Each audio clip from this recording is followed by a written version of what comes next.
எனக்கு Felix Gerald யார் அப்படிங்கிறதுலேருந்து ஆரம்பிச்சிக்கலாம்னு நினைக்கிறேன். ஓகே, நீங்கள் தமிழ் மொழி சார்ந்து டீச்சர் பண்ணுறீங்க. ஜப்பானில் எந்த மொழி பேசுகிறாங்க? இங்கிலீஷாக படிக்கிறாங்க. அவன் வந்து டெக்னாலஜியில் வரலையான்னு ஒரு 20 நிமிஷம் ரொம்ப ஆர்குமெண்ட்டு. அந்த மேப் முழுக்க எல்லாமே தமிழில் தான் இருந்தது. அதுக்கப்புறம் ரபி பெர்னாட்லாம் நமக்கு ஒரு பெரிய இன்ஸ்பிரேஷன். நான் என்ன சொன்னாலும் வந்து ரிஜெக்ட் பண்ணுவான். No, this is not a first idea, give me பெட்டர்னு சொல்லுவான். ஒரு நாள் வந்து அவனை வெறுப்பேற்றணுன்றதுக்காக நான் என்ன பண்ணேன், சவுகார்பேட்டையில் ஒரு அம்மா வந்து திருடன் மேலே மிளகா பொடியை போட்டுச்சுடா, போட்டுமா அப்படின்னா, பெரிய நியூஸ் அப்படா. ஒரு ஃப்ளைட் ஒன்று வந்துச்சு. அந்த ஃப்ளைட்னா வாழ்க்கையில் அப்படி ஒரு ஃப்ளைட்டெல்லாம் அவன் பார்க்கவே முடியாது. பிச் டார்க்கில் டேக் ஆஃப் ஆகுது வண்டி, லைட்டே கிடையாது. இந்த பக்கம் பெஞ்சு, அந்த பக்கம் ஒரு பெஞ்சு, மேலே ஒரு கம்பி, அந்த கம்பியை நம்ம பிடிச்சிக்கணும். டேய் பிரபாகரன், முட்டாளடா, இவ்வளோ பெரிய இன்டர்நேஷனல் ப்ரெஸ்ஸு இல்லை எங்களுக்கு வந்து ஆபத்து, இதுலேருந்து போட்டு தள்ளிட்டாங்கன்னா என்ன பண்ணுவேன்? லைன்ஸ் மீடியாவுக்கு நீங்கள் அளித்து வரும் ஆதரவுக்கு மிக்க நன்றி. தொடர்ந்து எங்களுடன் இணைந்திருங்கள். லைக் பண்ணுங்கள், சப்ஸ்கிரைப் பண்ணுங்கள், நண்பர்களுக்கு பகிருங்கள். நாம் இணைந்து பயணிப்போம்.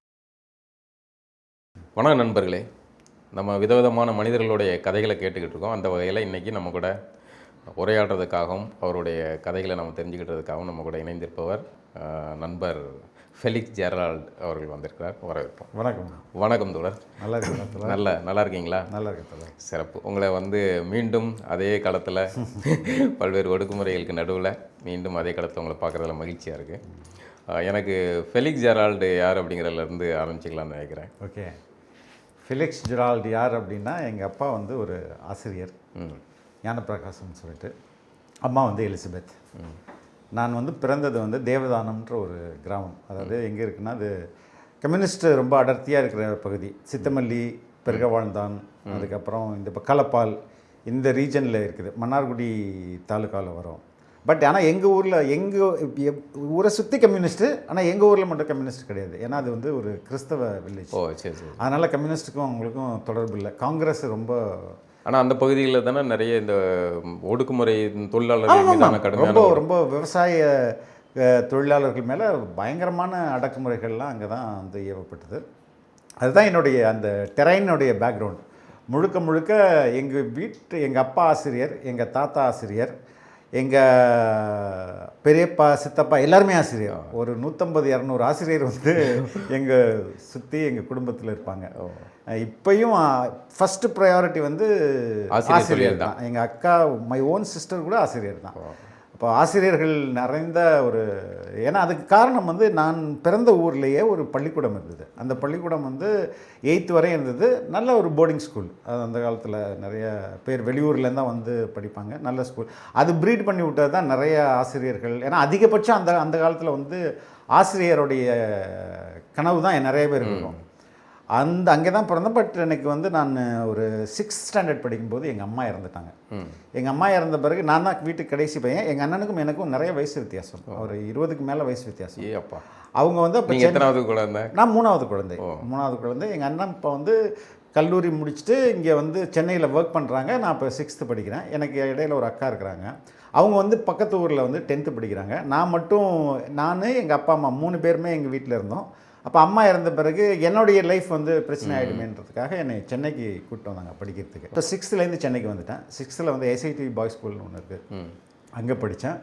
அதுக்கு முன்னாடி டி நகர் ஹையர் செகண்டரி ஸ்கூலில் வந்து +2, +1, +2. அப்போ சகோதரிகள் அவங்க ஊரில் எங்கள் அக்கா வந்து 10th முடிச்சுட்டு 11th 12th இங்கே வந்துட்டாங்க.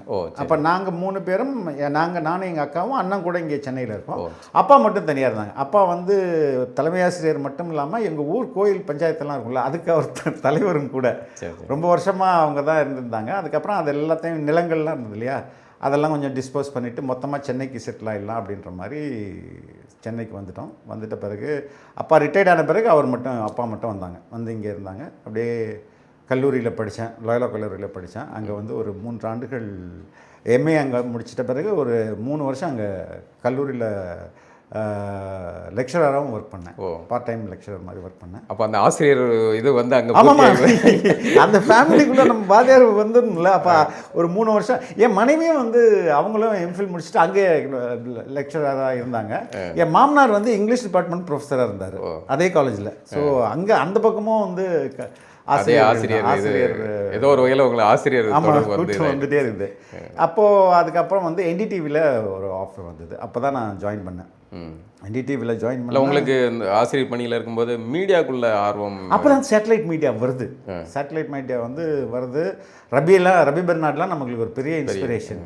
ஆனால் நம்மள மாதிரி நம்மளும் நான் படித்த கோர்ஸும் கிட்டத்தட்ட அதே மாதிரியான கோர்ஸ் தான். எம்ஏ அப்ளைடு ஹிஸ்ட்ரின்னு சொல்லிட்டு அது பேசிக்காக human rights, constitution, women rights, labour movement, freedoms, இது மாதிரியான ஒரு பேப்பர் தான். அது மெயினாக சிவில் சர்வீஸ்க்கு அந்த அந்த கோர்ஸ் படித்தா ஈஸியாக கிராக் பண்ணலாம் அப்படின்னு நோக்கத்தோடு வடிவமைக்கப்பட்ட அந்த சப்ஜெக்ட், அந்த கோர்ஸ் எம்ஏ அப்ளைடு ஹிஸ்ட்ரி. அது படிக்கும்போது எனக்கு அப்போ இந்த கரண்ட் அஃபேர்லாம் நமக்கு நல்லா தெரியும்ல. ரபி பெர்னாட் மாதிரி நம்மளும் ஆயிடலாமே அப்படின்னு சொல்லிட்டு ட்ரை பண்ணேன். பட் ஒர்க் அவுட் ஆகலை. ஏன்னா அதுக்கு மெயின் ரீசன் என்னோடய ஸ்கின் கலர். நான் கருப்பாக இருந்தது வந்து பலருக்கு சிகப்பாக இருந்தால் தான் டிவியில் வரணுன்ற மாதிரி ஒரு மனநிலை. நீங்கள் ரபி பெர்னாட்னா விளைவிட்டு பாருங்க. அந்த காலத்தில் கருப்பானவங்க ரொம்ப ரொம்ப ரொம்ப ரேர். விசுவலுக்கான தகுதி கிடையாது. நான் ஒரு சேனல் பேர் சொல்ல விரும்பல. நான் போயிட்டேன். நான் வந்து படிச்சிருக்கேங்க. இந்த மாதிரி கல்லூரியில் ப்ரொஃபஸராக வேலை பார்க்குறேன், லெக்சராக வேலை பார்க்குறேன். எனக்கு இந்த மாதிரி இந்த சப்ஜெக்ட்லாம் நல்லா தெரியும். சரி வாங்க சார்னு ஒரு நாள் கூப்பிட்டாங்க. கூப்பிட்டு என்ன பண்ணாங்க, பார்த்துட்டு சார் நீங்கள் ஒன்று பண்ணுங்கள், ஒரு வாரம் எங்கேயும் போகாதீங்க, வெயிலில் அலையாமல் கேரட் ஜூஸே குடிங்க. இந்த இடம்லாம் டார்க்காக இருக்கும், கொஞ்சம் ஃபேஸ் வந்து ஷைனிங் வந்த பிறகு நம்ம வந்து வாய்ப்பு தூக்கி வாரி போச்சு. டே என் மண்டைக்கு மூளைக்கு வேலை கொடுக்கணும், முகத்துக்கு வேலை கொடுக்குறீடா அப்படின்ட்டு ரொம்ப வருத்தப்பட்டேன். அப்போ என்டிடிவியில் வரும்போது எனக்கு ஃபஸ்ட்டு அது வந்து, ஏன்னா இப்படி ஒரு கசப்பான அனுபவம் இருக்குது. என்டிடிவி வந்து ஒரு நேஷ்னல் மீடியா.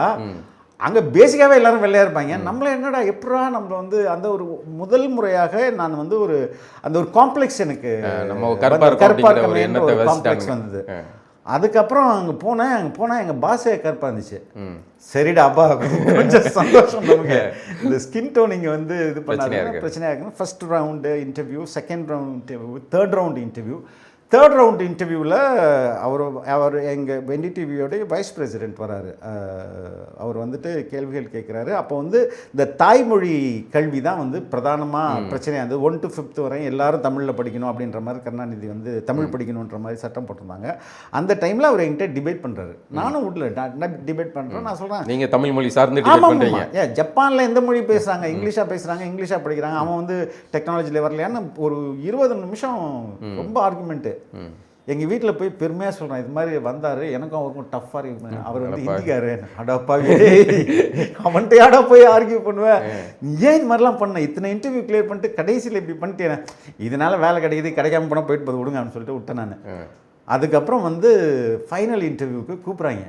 கூப்பிட்டா எனக்குலாம் ஃபஸ்ட் டைம் அதாவது நான் அது என்னென்ன இடையில நான் ஃப்ரெண்ட்ஸ் கூட வெளில போயிட்டேன், என்னை ட்ரை பண்ணுறாங்க. அப்போல்லாம் செல்ஃபோன் கிடையாது, காண்டாக்ட் பண்ண முடியல. வீட்டில் உள்ள லேண்ட்லைனுக்கு கூப்பிட்ருக்காங்க. நான் வந்து கேட்டேன், என்ன இதான் வாய்ப்பு விட்டுட்டேன்னு மறுபடியும் திட்டுறாங்க வீட்டில். அதுக்கப்புறம் போயிட்டு அவங்கள்ட்ட, மேடம் நான் உங்கள்கிட்ட சொல்லிட்டு போனேன், நான் ஒரு வாரம் இருக்க மாட்டேன் சொல்லிட்டு போனேன், நீங்கள் என்னை இது மாதிரி பண்ணிட்டீங்க, ஒன்றும் பிரச்சனை இல்லை, யூ கம் ஃபார் அனதர் டெஸ்ட்னு சொல்லிட்டு ஒரு சின்ன டெஸ்ட் மாதிரி வச்சாங்க. வச்சு முடிச்சிட்ட பிறகு சரி ஒரு நாள் கால் வருது, எல்லோரும் வந்து ரெடியாக இருங்க, நம்ம டெல்லி போகணும் அப்படின்போது முதல்ல என் வீட்டுக்கு வந்து கார் வந்து டிரைவர் என்னை கூப்பிட்டு போகிறாரு. என்னடா இது பயங்கர ஒரே நாள் லைஃப் மாறுது. டிரைவர் வந்து கூப்பிட்டு போகிறாரு. போனால் ஃப்ளைட்டு ஜெட் ஏர்வேஸில் டெல்லி போகிறோம். முடிவு பண்ணிட்டான், வாழ்க்கையில் முதல்ல ஃப்ளைட்டில் ஏறுறோம், வேலை கிடைக்கல, ஃப்ளைட் என்ஜாய் பண்ணிடுவோம் அப்படின்னு சொல்லிட்டு போகும்போது அங்கே போனால் ஃபைனல் இன்டர்வியூ யார் நம்மளை வந்து இங்கே கிரில் பண்ணாரோ நாராயண் ராவ், அவர் தான் அங்கே இருக்கிறார். அவர் ஆஃபீஸ்க்கும் கூட்டுமா, அடப்பாவில மறுபடியும் இங்கே ஏடான்ட்டு ஒரு பயம் வந்துருச்சு. வந்தோடனே அதுக்கப்புறம் வந்து பிரணவ் ராயை பார்க்கணும் அப்படின்னு சொல்லிட்டு சொன்னாங்க. நாங்கள் போனோம். நான் இப்போ மணி இருக்கார் இல்லையா, ஏஎன்ஐ மணி, மலர்னு ஒருத்தாங்க, மதிவானன்னு ஒருத்தன், ஷக்கீலான்னு ஒருத்தாங்க, நான் ஒரு 5-6 பேர் போகிறோம். அப்போ வந்து இந்த 6 பேருக்குமே போட்டியா அப்படின்றதே எங்களுக்கு தெரியாது. இவர் என்ன வேலைக்கு வர்றாரு, நான் இவர் மணி கூட அவர் சீனியராக இருக்கார், அவர் கூட எப்படி நான் வந்து கம்பீட் பண்ணுறது, இந்த மாதிரி குழப்பத்தில். ஏன்னா அப்போ தான் எல்லோரும் பார்க்குறோம், ஃப்ளைட்டில் போகும்போது தான் எல்லோரும் பார்க்குறோம், அங்கே இறங்கும் போது தான் எல்லாரும் அறிமுகமாவது ஒரு 5-6 நிமிஷம் தானே உரையாடல் இருந்திருக்கும். இதுக்குள்ளே எனக்கு அப்போ நான் யோசிச்சேன், டேய் உனக்கு வேலை இல்லைன்னு சொல்கிறதுக்கு ஃப்ளைட்டு போட்டு 20,000 ரூபாய் டிக்கெட்டு கொடுத்து போயிட்டு ரிட்டர்னும் புக் பண்ணி வேலை இல்லைன்னு சொல்கிறதுக்கு எதுக்கு உன்னை டெல்லி கூப்பிட்டு போகிறான், டெஃபினட்டாக வேலை இருக்குது, இது ஒரு செரிமோனியல் தான் நினச்சிட்டு அந்த இடத்துல நான் வந்து ரிலாக்ஸ் ஆகிட்டேன். பிரணவ் ராயை போய் பார்க்கணும், ராதிகா ராயும் பார்க்கணுன்னு சொன்னாங்க. அப்போ தான் வந்து எவ்வளோ ஒரு மனிதனுக்கு எவ்வளோ பண்புகள் தேவைன்றதை நான் பிரணாய்கிட்டேருந்து உணர்ந்தேன். நாமே வந்து ஃபஸ்ட் டைம் வந்து ஃப்ரெஷர் வேலைக்கு வந்து இன்டர்வியூக்கு போகும்போது அவங்களுடைய பிஏ வந்து இந்த இடத்துல விட்டுருச்சு, மைண்ட் யுவர் ஸ்டெப்ஸ் அப்படின்னு ஏதோ சொன்னாங்கன்னு நினைக்கிறேன். அது எனக்கு என்ன சொன்னிச்சுன்னு புரியல, கொஞ்சம் பதட்டத்தில் இருப்போம். அங்கேருந்து வந்து பிரணவராய கதவை திறந்தார். கம் சொல்லிட்டு அவரே கூப்பிட்டு போனார். கூப்பிட்டு போய் உட்கார வச்சு ராதிகா ராய் என் மனைவின்னு சொல்லிட்டு இன்ட்ரடியூஸ் பண்ணி வச்சார். அவங்களுக்கு கை கொடுத்துட்டு அப்புறம் உட்காந்து கேஷுவலாக பேச ஆரம்பித்தோம். நான் ரிலாக்ஸ் நல்ல என்னை வந்து அந்த டென்ஷன் மூடை வந்து ஒரு 2 நிமிஷத்துக்குள்ளேயே காலி பண்ணி விட்டார். ரொம்ப ரிலாக்ஸ் பண்ணி அப்புறம் சொல்லுங்கன்னா ஸ்டோரி ஐடியாஸ்லாம் கேட்டார். நான் சொன்னேன். அதுக்கப்புறம் வந்து தமிழ் டைப் அடிக்க தெரியுமா உங்களுக்கு அப்படின்னு கேட்டார். தெரியாது சார் அப்படின்னு. சீக்கிரம் கற்றுக்கணும் அப்படின்னாரு. அப்பா வேலை உறுதிதான். ஏன்னா தமிழ் டைப் படிக்க தெரியாதுன்னா வந்து நீ சீக்கிரம் கற்றுக்க அப்படின்னா என்ன அர்த்தம், உனக்கு வேலையில் நாங்கள் எடுத்துட்டோம் தானே. அப்பா வேலை உறுதிடான்னு சொல்லிட்டு வந்துட்டு அதுக்கப்புறம் அதே யார் நம்மளை வந்து இங்கே பயங்கரமாக கிரில் பண்ணுறாரோ அவர் அந்த நாராயண் ராவ் தான் எங்களை அப்பாயின்மெண்ட் ஆர்டர்லாம் சிரிச்சிட்டே கொடுக்குறாரு. ரொம்ப ஜாலியாக சிரிச்சுக்கிட்டு ஃப்ரெண்ட்லியாக பேசினாருன்னா அங்கே வந்து சென்னையில் அப்படி எங்களை வந்து கொடை குறைஞ்சிட்டு இங்கே வந்து இவ்வளோ ஜாலியாக இருக்கீங்களே சார். அதை பேசிவிட்டு அப்பாயின்மெண்ட் ஆர்டர்லாம் வாங்கிட்டு ஈவினிங்கே ஃப்ளைட்டில் ரிட்டர்ன் ஆகிட்டு இங்கே வந்து ஜாயின் பண்ணினோம். அதுக்கப்புறம் ஒன்றுமே தெரியாது, டெலிவிஷனில் எதுவுமே தெரியாது. அதுக்கப்புறம் ஒரு 15 நாள் 20 நாள் டெல்லியில் ட்ரெயின் பண்ணாங்க. Various places, parliament, Congress office, BJP office, இது மாதிரி இடத்துலலாம் போய்ட்டு ட்ரெயின் பண்ணிவிட்டு அதுக்கப்புறம் நாங்கள் வந்து நியூஸ் வந்து போக ஆரம்பிக்குது. எல்லாமே வி ஷுட் டூ.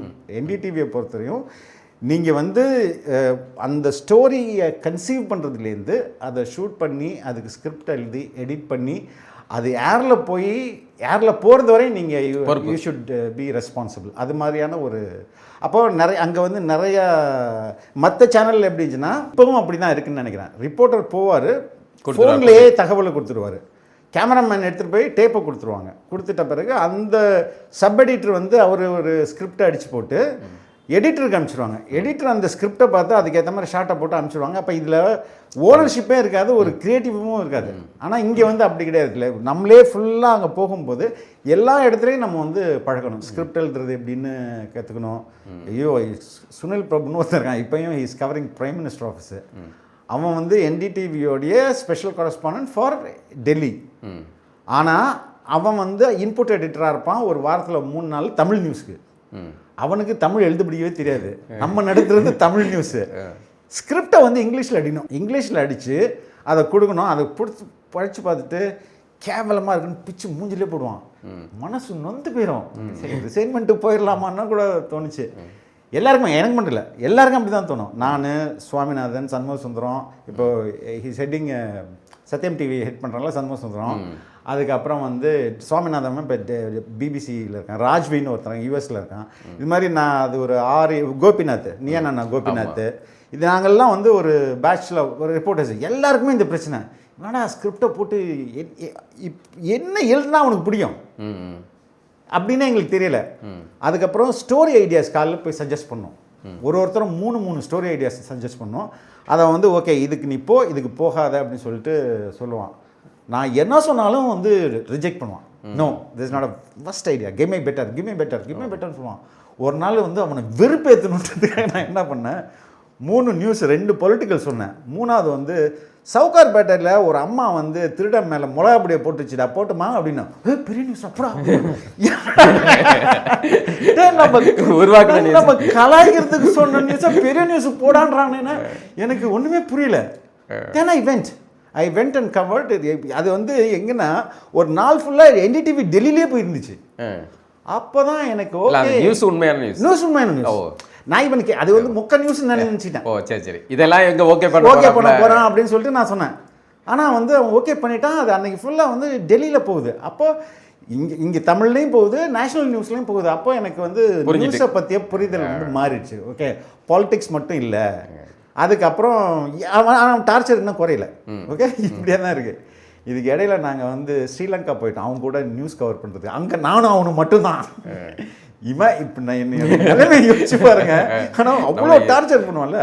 அப்போ உட்காந்து அவன் வந்து சொல்லி கொடுத்தான். தேர் ஹி டாட் மீ உன்னுடைய ஃபர்ஸ்ட் வீடியோ என்னவா இருக்கு, அந்த ஃபர்ஸ்ட் வீடியோவை ஃபர்ஸ்ட் ஷாட் என்ன வைக்கிற, செகண்ட் ஷாட் என்ன இருக்கு, மூணாவது ஷாட் என்ன இருக்கு, அந்த ஒரு சீக்வன்ஸ் ஃபுல்லாக என்ன இருக்கு, அதுக்கு எழுது அப்படி எழுதுன்னு சொல்லிட்டு தென் ஹீ ரோட் மீ. அப்போது அந்த விஷுவலுக்கு ஏற்ற மாதிரி எனக்கு வந்து ஸ்கிரிப்ட் எழுதுறதுக்கு அவன் டீச் பண்ணுறான். நான் வந்து அங்கே ஸ்ரீலங்காவில் டார்ச்சர் தாங்க முடியாதுன்னு நினச்சி தான் போனேன். பட் அவன் ஹி டு கேர். அப்போ நானும் அவனும் தானே இருக்கணும், ஒரே ஒரு கேமராமேன், நாங்கள் 3 பேர் தான் இருக்கணும். அந்த டைமில் நாங்கள் போகும்போது அங்கே வந்து சந்திரிகா குமாரத்துவங்க அம்மா வந்து இறந்து போயிட்டாங்க. இறந்து போனதை கவர் பண்ண போகிறோம். அப்போ வந்து எலெக்ஷன் நடக்குது, அவங்க அம்மா ஓட்டு போட்டு வந்து இறந்துடுறாங்க, கர்ஃப்யூ நடக்குது. அப்போ நம்ம என்ன பண்ணோம்னா, இப்போ மாதிரி இன்டர்நெட் ஃபெசிலிட்டிலாம் கிடையாது. இங்கேருந்து டேப் எடுத்துருந்து ரூபவாகினியில் கொடுக்கணும், இலங்கையோடைய ரூபவாகினியில் கொடுத்து அவன் ப்ளே பண்ணும். அதை வந்து இங்கே டெல்லியில் ரிசீவ் பண்ணி நியூஸில் ப்ளே பண்ணோம். ஒரு நாள் டைம் ஆயிடுச்சு, கர்ஃப்யூ ஊரடங்கு போட்டிருக்கு, போய் சேரணும், நமக்கு ஃபுட்டேஜ் போய் சேரணும். ரூபவாகினிலேருந்து கார் வேகமாக போய் ஸ்டாப் பண்ணிட்டு ஓடுறான், 2 பேரும் கன் எடுத்து வச்சிட்டான் ஒருத்தன் அப்படின்ட்டு நியூஸ்ன்னு கத்திட்டு ஓடி போய் கொடுத்துட்டு வந்தோம். நெக்ஸ்ட் டே வந்து நான் தான் சொன்னேன், டே போடா போய் கேள்றா பிரசிடென்ட் கிட்ட, நம்ம ஜாஃப்னா போகலாம் கேள்றா அப்படின்னா. அவன் தான் வேணாண்டா அவங்க டெத்தில் இருக்காங்க போய் கேளு அப்படின்னு சொன்னேன். ஏன்னா சுனில் வந்து ஆல்ரெடி ஹி கவர்ட் டெல்லியில் இருந்ததுனால அவங்களுக்கு தெரியும், நல்லா தெரியும், அந்த பிரசிடெண்ட்டை தெரியும், என்டிடிவின் போது அவங்களுக்கு நல்லா தெரியும். போய் கேட்குறான், நாங்கள் வந்து ஜாஃப்னா போகணும், ஒரு ஜேர்னலிஸ்ட் நாங்கள் போகணும், ஏன்னா ஜாஃப்னாவில் எலெக்ஷன் எப்படி நடக்குதுன்னு நாங்கள் கவர் பண்ணோம் அப்படின்னு சொல்கிறான். ஜாஃப்னாவா, சரி ஓகே வில் ஆர்கனைஸ் அப்படின்னு சொல்லிட்டு ஒரு 45 minutes கழிச்சு அந்த வீட்டில் தான் பிரசிடென்ட் கூப்பிட்றாங்க. நாளைக்கு only international press you can go, we have organised அப்படின்னு சொல்லிட்டாங்க. ஸ்ட்ரிக்டாக என்ன சொல்லிட்டாங்க, ஒரு சேனலுக்கு 2 பேர் தான், ஒரு கேமராமேன் ஒரு ரிப்போர்ட்டர். நான் தான் இனிஷியேட் பண்ணேன், போய் கேளெல்லாம் சொன்னது நான். இப்போ நான் வர முடியாமல் போயுமே, ஏன்னா எங்கள் சேனலுக்கு வந்து சுனில் பிரபுவும் கேமராமேன் 2 பேரும். அப்போ நான் என்னடா பண்ணுறதுன்னா எனக்கு ரொம்ப மனசு வருத்தமாக போயிடுச்சு. அப்போதுக்காக இருறா பார்த்துக்கலான்னு சொல்லிட்டு இவன் மறுபடியும் போயிட்டு he spoke to the officers, இல்லை இவன் வந்து எங்கள் சேனல் தான் பட் தமிழ் வெர்ஷன் அப்படின்னும் போது ஒரு இங்கேருந்து ஒரு எப்படியும் ஒரு 30 பேர் 30 ரிப்போர்ட்டர்ஸ் அண்ட் கேமராமேன் நாங்கள் ரெடி ஆகிட்டு போயிட்டு கொலம்போ ஏர்போர்ட்டில் வெயிட் பண்ணுறோம். ஒரு ஃப்ளைட் ஒன்று வந்துச்சு. அந்த ஃப்ளைட்னா வாழ்க்கையில் அப்படி ஒரு ஃப்ளைட்டெல்லாம் அவன் பார்க்கவே முடியாது. இந்த பக்கம் பெஞ்சு, அந்த பக்கம் ஒரு பெஞ்சு, மேலே ஒரு கம்பி, அந்த கம்பியை நம்ம பிடிச்சிக்கணும். இந்த சின்ன வயசில் மிலிட்ரி பேக் இருக்குதுமா, அதுக்கு ஒரு துணி மாதிரி, அதுதான் வந்து சீட் பெல்ட் மாதிரி இங்கே கட்டிக்கணும். முன்னாடி பார்த்தா காய்கறி கறி, என்னங்க உண்மையா மிலிட்ரிக்கு சரக்கு எடுத்துட்டு போகிற ஃப்ளைட்டுங்க அது. அதில் ஃபுல்லாக முன்னாடி இருக்குது எல்லாம் வந்து அந்த ஒரு வலை மாதிரி கட்டி ஒரு டவுன் பஸ் மாதிரி அதில் நாங்கள் எல்லாம் வந்து உட்காந்துட்டு போய் இறங்கிட்டோம். பலாலி ஏர்பேஸ்னு ஒன்று இருக்குது, அங்கே தான் இறங்கணும். இறங்கினதில் அங்கே அவ்வளோ எல்லா ஜேர்னலிஸ்ட்லையும் எனக்கு மட்டும்தான் தமிழ் தெரியும். நான் மட்டும்தான் அந்த தமிழர்கள் தமிழில் பேசுவேன். எங்கள் அப்பா பேர் அது ஃபிலிக்ஸ் ஜெரால்ட் ஞானப்பிரகாசம் தானே இருக்கும். ஞானப்பிரகாசம்னால அது ஈழத்தமிழர்கள் நீ மாதிரி வந்துருந்தா, ஓ இவன் அங்கேருந்து வந்துட்டான் அப்படின்னு சொல்லிட்டு எனக்கு ஒரு தனியாகவே ஆள் போட்டாங்க, இவன் என்ன பேசுகிறான் அப்படின்னு பார்க்குறதுக்காக. தென் ஐ ஸ்போக் டு தம். அவங்க இங்கிலீஷ் பேசுகிறவங்கள்ட்டெல்லாம் ஒரு மாதிரி பேசுவாங்க, என்கிட்ட மட்டும் வேறு மாதிரி பேசுவாங்க இந்த எலெக்ஷன் பற்றி பேசும்போது. அதுக்கப்புறம் பேசும்போது அப்புறம் வந்து மிலிட்ரி தான் ஆர்கனைஸ் பண்ணியிருந்தாங்க. கூட்டு போய் ஒரு இடத்துல கொண்டு போய் பங்கர்ஸை வந்து நாங்கள் இப்போ தான் பிடிச்சிருக்கோம் வந்து பாருங்கன்னு சொல்லிட்டு அவங்களோட பங்கர்ஸ் கூப்பிட்டு போனாங்க. அந்த பங்கர்ஸ் பார்க்கும்போது எனக்கு ரொம்ப ஆச்சரியமாக இருந்தது. ஒரு மேப்பு, அந்த மேப் முழுக்க எல்லாமே தமிழில் தான் இருந்தது, தமிழில் இருந்தது. அதுக்கப்புறம் ஒரு ஃபோட்டோ ஒன்று இருந்தது அந்த பங்கரில். அந்த ஃபோட்டோவில் வந்து ஒரு ஈழத்தமிழர் வந்து கனடாவில் படிப்பாங்கன்னு நினைக்கிறேன், அந்த கிராஜுவேஷன் ஃபோட்டோ இருந்துச்சு, அது இருந்தது. அதுக்கப்புறம் 4 ஸ்கொயர்னு அங்கே ஒரு சிகரெட்ஸ் இருக்கும், அது நிறையா கிடந்தது. அப்போ எனக்கு ஐ குட் சி அவங்களுடைய அந்த பங்கரில் கூட ஒரு தங்கச்சியோ இல்லை அக்காவோ இல்லை யாரோ ஒரு சொந்தக்காரங்களை வச்சுட்டு அந்த அவங்க வாழ்ந்தது. பக்கத்தில் எங்களை வந்து ரொம்ப சேஃபாக நடக்க விடல, ஏன்னா அங்கங்கே அந்த கன்னி வெடிகள் இருக்கும், கேர்ஃபுல்லாக போங்க அப்படின்னு சொல்லியிருந்தாங்க. அதுக்கப்புறம் வந்து முக்கியமான அங்கே ஒரு பிரச்சனை, நாங்கள் சைல்ட் சோல்ஜரை பிடிச்சி வச்சுருக்கோம் அப்படின்னா. நானும் டென்மார்க்லேருந்து ஒருத்தவன் தான், நாங்கள் 2 பேரும் அட்டம் பிடிக்கணும், நாங்கள் பார்த்தே ஆகணுன்ட்டு. இல்லை காட்டக்கூடாது, காட்டினா அவங்கள எக்ஸ்போஸ் ஆயிடுவான், இல்லை நீ பொய் சொல்கிறேன்னா நீ பொய் சொன்னா எப்படி நாங்கள் நம்புறதுன்னு ஒரு பெரிய டிபேட். கடைசி வரை அவன் காட்டல, நான் கடைசி வரை நம்பவும் இல்லை. நீ சைல்டு சோல்ஜர்னு ஊரை ஏமாத்திட்டுருக்கேன்னு சொல்லிட்டு வந்துட்டு மறுபடியும் நம்ம திருப்பி ரிட்டர்ன் ஆகணும்ல. வரான் என் கேமராமேன் டே நைஸாக வச்சுட்டு எடுத்துகிட்டு பலாலி ஏர்பேஸ்ட்டு ஷூட் பண்ணி அதையும் திட்டமாக ஷூட் பண்ணியாச்சு. ஷூட் பண்ணி முடிச்சுட்டு வெயிட் பண்ணுறோம். 6, 7, 8, 8:30, 9. அங்கே வந்து கரண்ட்டெல்லாம் கிடையாது, ஜென்ரேட்டர் தான் மொத்தம். அந்த சின்ன அந்த ஏர்பேஸ் ஒர்க் பண்ணும், கும் இருட்டு. ஃப்ளைட் ஆனால் கிடக்குது, எடுக்கலை எதுக்குடான்னு சொல்லிட்டு வெயிட் பண்ணுறோம். அதுக்கப்புறம் லேட்டாக ஒரு 8:30 9 o'clock மேலே போர்ட் பண்ணானுங்க. போர்ட் பண்ணி எல்லாரையும் அதே மறுபடியும் இங்கேருந்து ரிட்டர்ன் பொருட்கள் போகுது. பிச் டார்க்கில் டேக் ஆஃப் ஆகுது வண்டி, லைட்டே கிடையாது, ஃபுல் இருட்டில் போகுது. வருது கொலம்போ கிட்ட வந்தோன்னா லைட்டை போடுறாங்க.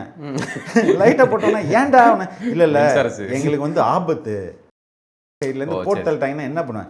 அப்போது சுனில் பிரபு வந்து கேட்டேன், டேய் பிரபாகரன் நான் முட்டாளடா, இவ்வளோ பெரிய இன்டர்நேஷ்னல் ப்ரெஸ்ஸு ஹாங்காங்லேருந்து ஜப்பான்லேருந்து டென்மார்க்லாம் எல்லா ஊர்லேருந்து வந்திருக்கானே, இந்த ஃப்ளைட்டை காலி பண்ணானா எப்படி நீங்கள் யோசிக்கிறீங்க? இல்லை எங்களுக்கு இன்டெலிஜென்ஸ் வந்து ரிப்போர்ட்டு நாங்கள் இது மாதிரி தான் பண்ண வேண்டியது. சரி வந்து துளசின்னு விட்டுட்டு தென் வி ஹேட் ஃபன். அதுக்கப்புறம் ஸ்ரீலங்காலேருந்து வந்தோம். இந்த மாதிரி பல்வேறு அனுபவங்கள் இருக்கும்போது திடீர்னு இங்கே வந்து FDI வருது, foreign direct investment on news. அந்த நியூஸை வந்து வெளிநாட்டு நேரடி முதலீட்டில் செய்திகளில் இன்வெஸ்ட் பண்ணுறதுக்கு இந்த அரசு பர்மிஷன் கொடுக்குது. அதை எதுக்குறாங்க இந்திய செய்தி நிறுவனங்கள் லைக் NDTV இது மாதிரியான ஆட்கள் எதுக்குறாங்க. நாங்கள் இங்கே வந்து ஸ்டார் டிவி தான் விஜய் டிவியோட அப்போதைய ஓனர். அப்போ ஸ்டார் டிவிக்கு தான் நாங்கள் பண்ணியிருக்கோம். அங்கே டெல்லியில் அவர் பிரணாய் எதுக்குறாரு, இங்கே நாங்கள் வந்து இங்கே வந்து பிஸ்னஸ் பண்ணிகிட்ருக்கோம். அவங்க நாங்கள் பண்ணல, NDTV பண்ணிகிட்டு இருக்கும்போது ஒரு நாள் என்ன பண்ணுறாங்க, ஸ்டாப் பண்ணிடுறாங்க எல்லாத்தையும். நீ அங்கே வந்து சொந்த சேனல் தட ஆரம்பிச்சிட்டிங்க, இங்கே ஸ்டாருக்கு கூட நீங்கள் எப்படி ஸ்டார் விஜய் கூட பண்ண முடியும்னா ஸ்டாப் த ஆப்ரேஷன் சொல்லிட்டு நான் எப்போதுமே கொஞ்சம் சீக்கிரம் ஆஃபீஸ் போயிடுவேன். ஒரு 8-8:30 போனால் நின்று ஸ்டோரிலாம் தெரியும், நம்மள தான் கேட்பேன். நான் 3 ஐடியா கேட்பேன் ஒரு நாளைக்கு.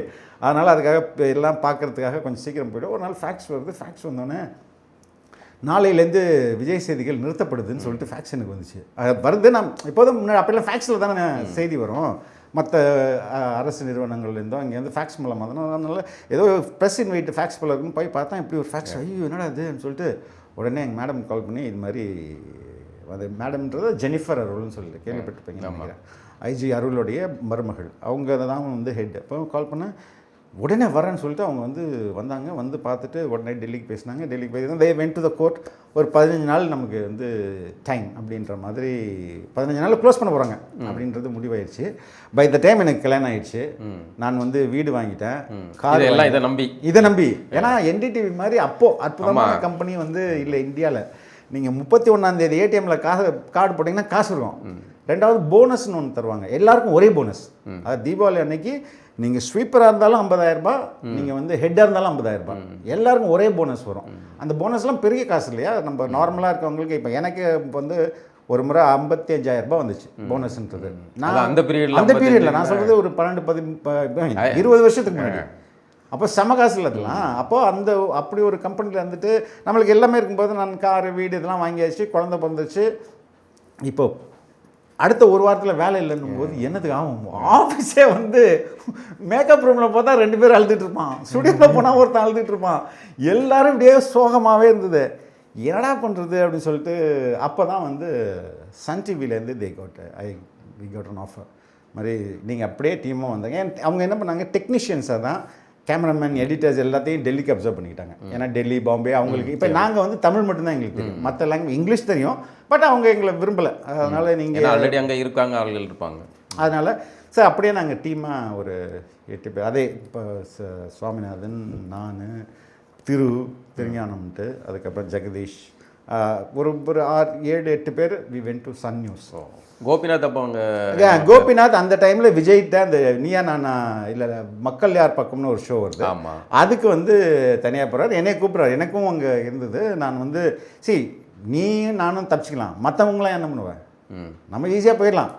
பட் இந்த ஒரு பெரிய எல்லாருமே மிக்சட் ஏஜ் குரூப்பில் இருக்காங்க, எல்லாருக்குமே வந்து சர்வைவ் ஆகணும். அப்போ நீ தனியாக போகிற, நானும் விஜய் டிக்கு வந்துட்டேன்னா அது இந்த மொத்தமே ரெப்ரசென்ட் பண்ண முடியாதுல்ல. அதனால் I will be with them அப்படின்ற மாதிரி அவர் அங்கே வந்து ரிப்போர்ட்டிங்லாம் பண்ணாரா? யார்? கோபி. ரிப்போர்ட்டிங் அங்கே தான் எல்லாமே. நான் நியூஸ் படிக்கணும், ரிப்போர்ட்டிங் பண்ணணும். நியூஸ் படிக்கிறதுலாம் பயங்கரம். எனக்கு உள்ள பிரச்சனையே வந்து பின்னாடி தான் நான் புரிஞ்சுட்டேன். ஐ ஹேட் அ லேர்னிங் டிஸார்டர், டெஸ்லெக்ஸியான்னு சொல்லுவாங்கள்ல. சரியாக எனக்கு படிக்க தெரியாது. ஆனால் நீங்கள் வந்து பேப்பர்லேயே படிக்கிறது தான், டெலிகிராம்டரில் படிக்கிறதுனா எவ்வளோ கஷ்டம், ரொம்ப கஷ்டம். ஐயோ ஆனால் நான் என்னை எங்கள் ஆஃபீஸில் கம்பல் பண்ணி படிக்கவே வைப்பாங்க. நீ அதை வந்து வெளியில் வந்துரு அப்படின்ட்டு.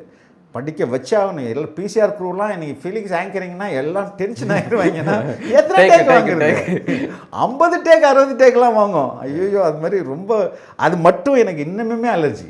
அதை நீங்கள் பேசணும்னா நான் பேசுவேன், படி அப்படின்னா என்னால் ரொம்ப கஷ்டம். But my boss didn't give up, நீ அட்டி படிச்சா அப்படின்னு சொல்லிட்டு ட்ரை பண்ணிகிட்டே இருந்தாங்க. ஸோ இங்கே சன் நியூஸ் வரும்போது இங்கே வந்து சேலஞ்ச் வேறு மாதிரி இருந்தது. பிகாஸ் தே ஹேட் எல்லாமே இருந்தது.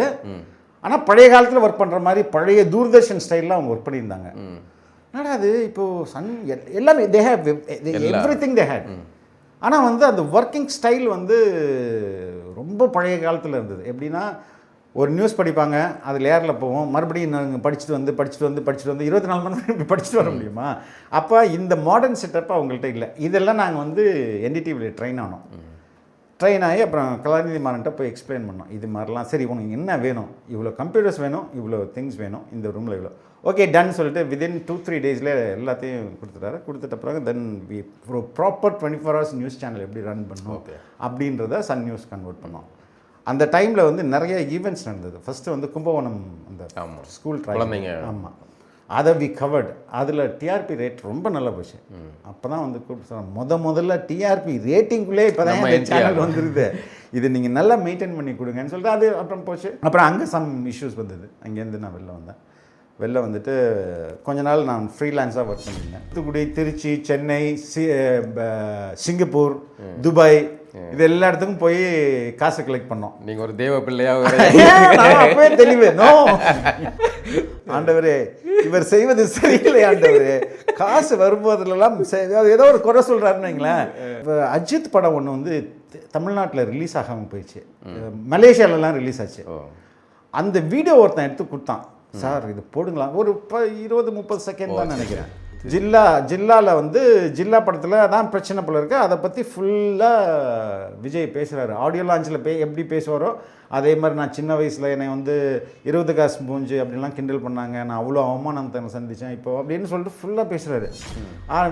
அப்போ இந்த சேனலுக்கு என்னடா பேர் வைக்கணும்னா, உங்கள் சேனலில் விஜய் லான்ச் பண்ணி விட்டு விஜய் அஜித் க்ளோஸ் பண்ணி விட்டாரு, விஜய் லான்ச் பண்ணி விட்டாரு. ஈழத்துக்கு பயணம் பண்ணீங்க. ஈழத்தில் நீங்கள் இதான பிறகு தான் பிரபாகரன் அவர்களுடைய ப்ரெஸ் மீட்லாம் இருந்துச்சு.